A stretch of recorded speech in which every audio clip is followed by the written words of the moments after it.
Caros irmãos e irmãs,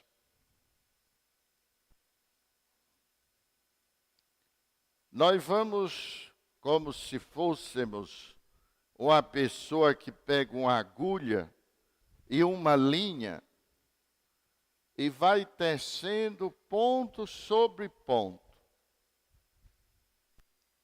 E com uma única agulha e com uma única linha, faz uma grande peça de crochê.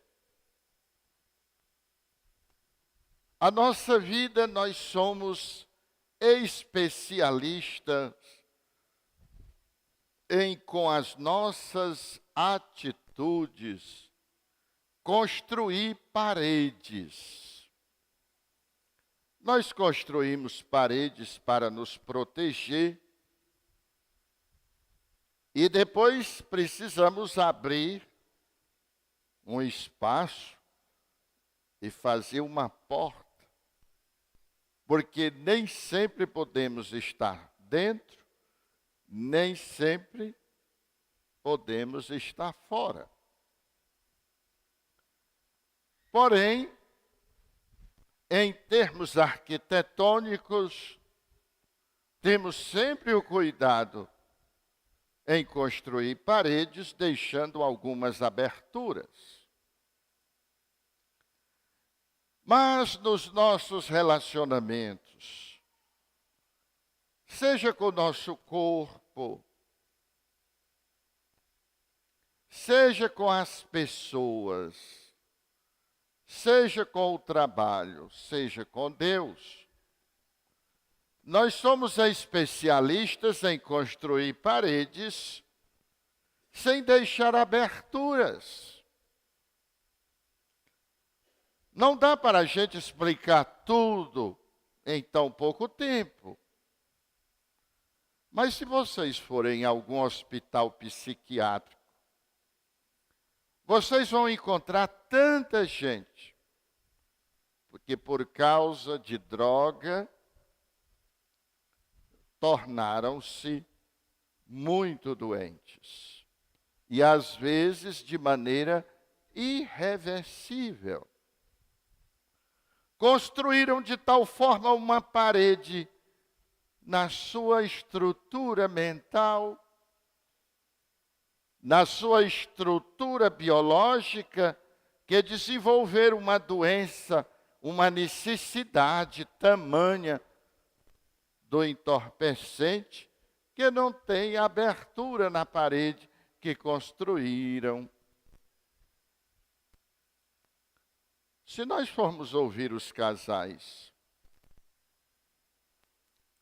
Deus, quantos casais, ponto sobre ponto, atitude sobre atitude, reações sobre reações, formaram uma parede tamanha, sem nenhuma porta, sem nenhuma janela, que não sabem mais como desfazê-la, como sair, a não ser quebrar o relacionamento.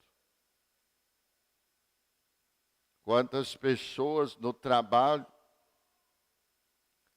foram perdendo o gosto dia após dias, foram se tornando negligentes, omissos, imprudentes, a ponto de se tornarem inábeis para o que fazem, incompetente mesmo. E aí é uma parede construída sem abertura, sem porta, sem janela, que não há outra saída a não ser ou deixar ou ser dispensado por quem tem a obrigação de fazer a empresa funcionar. E o mesmo pode acontecer muito raramente, mas é possível com o nosso relacionamento com Deus, embora Deus nunca desista de nós. Duas leituras de hoje nos falam deste beco sem saída. A primeira leitura do livro do profeta Isaías mostra uma situação completamente difícil. O povo de Israel sai do Egito e atrás de si tem o exército do faraó querendo destruí-lo. E à sua frente está o Mar Vermelho. Não tem saída, não havia avião, não havia helicóptero, não havia túnel, nem tempo para voltar, nem tempo para fazer embarcação e atravessar. Era uma situação sem saída. Nós encontramos no Evangelho que Jesus passou a noite no Monte das Oliveiras. Enquanto isso, alguma mulher desavisada, que talvez tivesse amado tanto seu marido e por ele tivesse sido amada também, mas pouco a pouco foi construindo uma parede, sem portas e sem janelas. E agora não encontra mais satisfação em estar com seu marido e vai encontrar alegria, talvez, nos braços de algum oliveira, lá no Monte das Oliveiras, que não era o seu marido. E é surpreendida, não vê a noite passar, está tão entretida que começa a clarear e os outros percebem. E flagraram a mulher e o homem, suponho. Não diz se era com quem era, mas suponho. Em flagrante adultério, e a apanharam. E era um beco sem saída. Porque quem quebrava a fidelidade matrimonial no povo de Deus no Antigo Testamento, tinha como castigo o apedrejamento público para servir não só de castigo para quem infringiu a lei de Deus, mas também para servir de exemplo para que outros não quisessem fazer. Vocês sabem que um brasileiro foi vender droga na Indonésia e foi condenado à morte, e nenhum brasileiro mais quis ir vender droga na Indonésia. A humanidade sempre apostou que a solução para os conflitos é a violência. Isso é coisa antiquíssima e que está sempre em voga.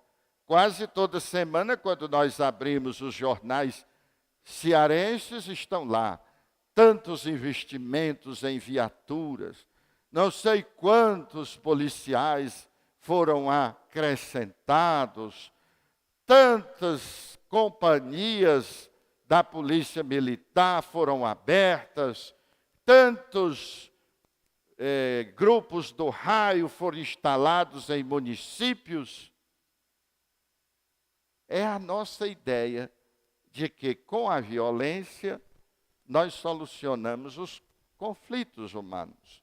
Isto acontece na família, no trabalho, na sociedade, em tudo. Tanto o povo de Israel, no Antigo Testamento, entrou num beco sem saída, com suas atitudes, construiu um muro sem portas, como a mulher que está no Monte das Oliveiras, com um amante, com suas atitudes, construiu também um muro sem portas e sem janelas. Não tem saída. A novidade é a presença de Deus. Deus não abre porta nas paredes que nós construímos, mas Ele dissolve as paredes. Olha que interessante. Deus não vai se dar o trabalho de abrir uma porta nas paredes que nós construímos com nossas atitudes. Mas Ele tem a grandeza e a delicadeza e a ternura de dissolver as paredes. No antigo povo de Israel, diz a Moisés: toca com teu cajado nas águas, e um vento forte sopra de norte a sul e outro de sul a norte, começando ali onde estavam, e as águas se abrem e o povo de Israel consegue passar. A mulher, alguém tem a ideia, não basta apedrejá-la, vamos aproveitar e pegar Jesus e colocar dentro do furacão. E a levaram para provocá-lo e acharam motivo de colocá-lo também num beco sem saída. Só que os outros não nos colocam em becos sem saída. Só quem pode construir paredes sem portas e sem janelas, só em redor de nós, somos nós mesmos. E Jesus não tinha feito nada para estar num beco sem saída. E quando eles chegam, ele diz: Senhor, esta mulher foi apanhada em flagrante adultério. Não há dúvida que ela estava em adultério. Cidade pequena, lugar muito pequeno, todos deviam conhecer a mulher, todos deviam conhecer seu marido, todos deviam conhecer seu amante, que enquanto estão olhando para a mulher, ele se evadiu.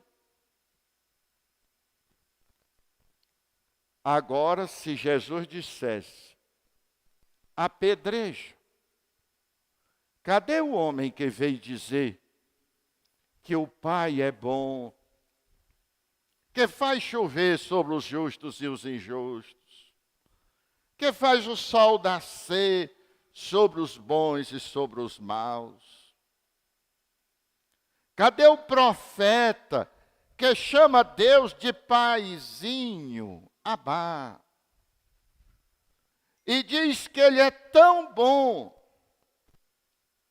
que perdoa sempre e que nos convida a perdoar não apenas 7 vezes, mas 70 vezes 7.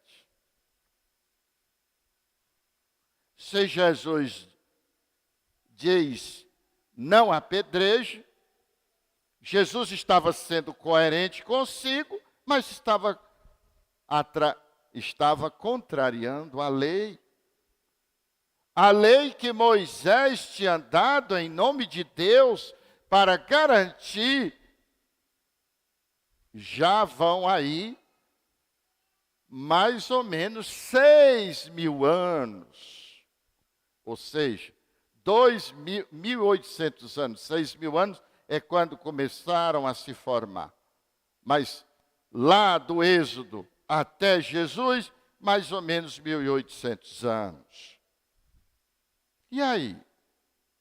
Jesus não contraria nem a si, não contraria a lei. E nem apela para a violência, como todos nós apelamos para a violência. Se nós formos observar confusão briga de casal é sempre assim. Começa a briga por qualquer besteira.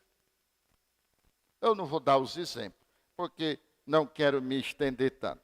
Começa a briga por qualquer besteira. Toalha que ficou em cima da cama, não sei lá, a escova que ficou com pasta, não lavou a pia, pingo de urina no vaso, coisas assim. Faltou dar descarga, esqueceu, coisas assim. Mulher que gastou demais. Começa sempre a discussão por uma besteira. Primeiro passo, primeira estação. Segunda estação. O que não tem razão começa a falar mais alto do que o que tem razão. Porque achando que com a voz bem alta vai abafar a razão do outro. Seja o homem, seja a mulher. Terceira estação. O que tem razão e que o outro está falando muito alto, lembra ao outro um acontecimento grave que aconteceu no passado. E você está pensando que eu já me esqueci daquilo? Aí vem a quarta estação, a era do gelo. Pronto. Ninguém fala mais. E se põe a construir muros sem janelas, sem portas. Conta-se uma vez que um padre ia de carona com um casal e o padre aqui no carona, o senhor ia dirigindo o carro e a esposa ia atrás. E nada de conversarem. Até que viram assim na beira da estrada, pela cerca de arame, um grupo de cavalos e éguas. E o marido disse assim para o padre: olha aí,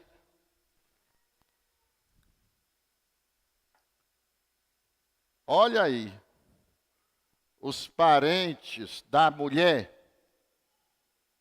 os parentes da fulana, e disse o nome da mulher dele. E ela respondeu: são todos meus cunhados. Pelo menos quebrou o gelo. Serve para isso. Então Jesus, diante daquelas paredes intransponíveis, como o exército do faraó e o mar vermelho, mas que não foi ele quem construiu aquelas paredes foi aquela mulher desavisada, porque ela já nasceu sabendo daquela lei. Mas Jesus é um homem que quer salvar a todos nós. E ele dissolve, ele não cria uma porta, uma saída. Ele dissolve as paredes. Como eles insistissem, diz o Evangelho, e Jesus estava escrevendo no chão, e alguns supõem que Jesus estava escrevendo os pecados das pessoas que estavam com pedras na mão. E cada um olhava e já ficava. Então Jesus diz: quem não tiver nenhum pecado, seja o primeiro a começar a jogar pedra. Dissolveu as paredes.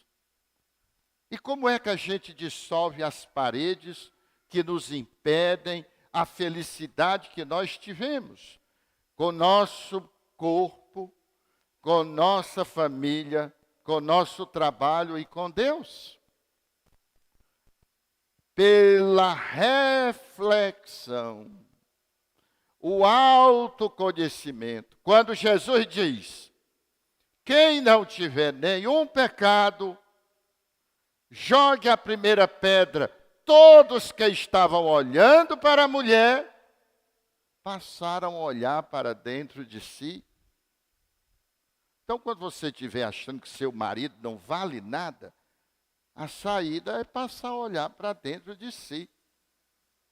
Foi que eu fiz, que transformei este príncipe encantado, que me encantou e eu quis casar com ele.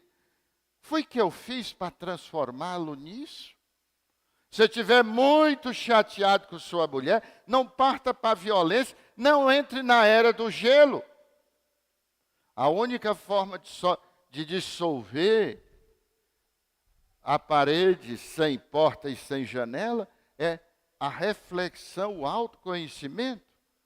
Foi que eu fiz que essa mulher era tão amável, tão carinhosa, tão simpática, tão terna, e agora é tão seca, tão ríspida, tão... O que foi? E quando nós entramos, cada um em nós, diz que Jesus olhou e disse assim: mulher, ninguém te condenou, cadê eles? Cadê as paredes?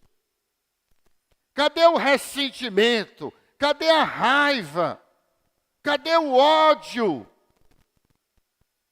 Dissolveu. Ninguém te condenou? Ninguém, Senhor. Eu também não te condeno. Jesus era o único que poderia, entrando em si mesmo, não encontrar pecado. Eu também não te condeno, pode ir. Mas não vai voltar a fazer a mesma coisa, construir, ter as mesmas atitudes, que no outro dia vão pegar você de novo e vão matá-la, porque não vão me encontrar. Por isso, volte. Veja o que levou você a fazer isso.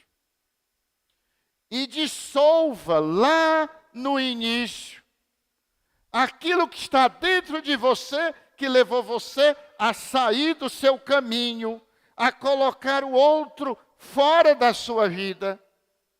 E quando você fizer isso, você não estará mais pecando, porque o pecado é exatamente isto. É você e eu perder a direção da nossa vida. E se achando que eu tenho direito, quanta gente briga pelo direito de ser infeliz? Vale a pena? Quanta gente me diz assim: padre, o senhor não acha que eu tenho razão? Eu digo, acho. Mas você está aqui procurando razão ou procurando felicidade? Muitas vezes é preciso dissolver a razão para se encontrar na felicidade. Porque a felicidade não precisa de razão. As pessoas mais felizes são as crianças e elas não têm razão, elas só têm felicidade. E Jesus, noutra ocasião, vai dizer: façam-se como as crianças, porque assim vocês vão entrar no reino de Deus. Louvado seja nosso Senhor Jesus Cristo.